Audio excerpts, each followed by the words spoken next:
یہ بات دل پر بڑی گراں گزرتی ہے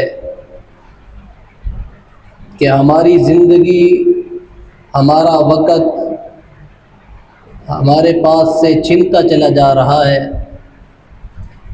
رمضان المبارک کا مہینہ آیا، ہم اس انتظار میں رہے کہ بڑا وقت پڑا ہے، عبادات کر لیں گے، توبہ بھی کر لیں گے، استغفار بھی کریں گے، قرآن بھی پڑھیں گے، لیکن وہ وقت ختم ہو گیا۔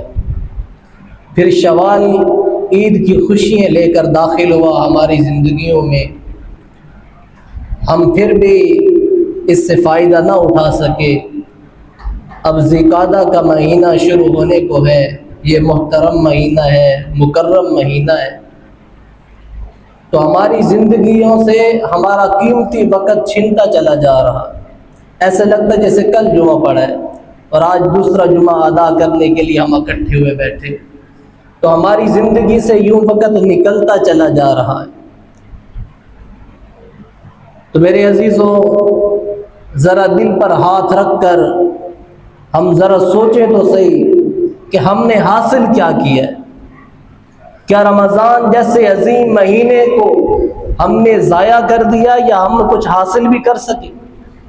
شوال المکرم کا مہینہ ہماری زندگیوں میں آیا، کیا ہماری زندگیوں میں کوئی تبدیلی بھی آئی یا ویسے کہ ویسے رہے ہم؟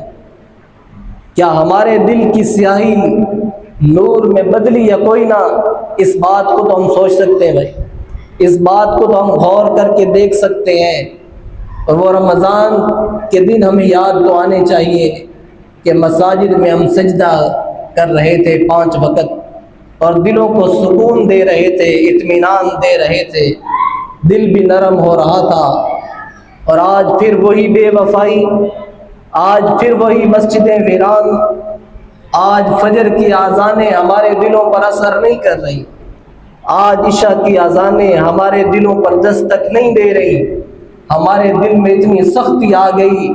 اس بات کو ذرا سوچیں تو صحیح، اس بات کو ذرا سمجھیں تو صحیح کہ یہ دل سو کیوں گیا ہے؟ یہ دل اب اذان کی آواز سنتا کیوں نہیں؟ کیا اللہ ناراض تو نہیں ہو گئے؟ کیا میں نے کوئی ایسا جرم تو نہیں کر دیا کہ اب میرے کانوں پر اذان کی دستک کا کوئی اثر نہیں، ہمارے دلوں پر اب اذان کی دستک کا کوئی اثر نہیں، قرآن کے پڑھے جانے کا ہمارے دلوں پر کوئی اثر نہیں؟ کیا بات ہے، کیا وجہ ہے؟ یہ سوچ تو سکتے ہیں ہم اسے محسوس تو کر سکتے ہیں۔ اذان کی آوازوں کے اعلانات کو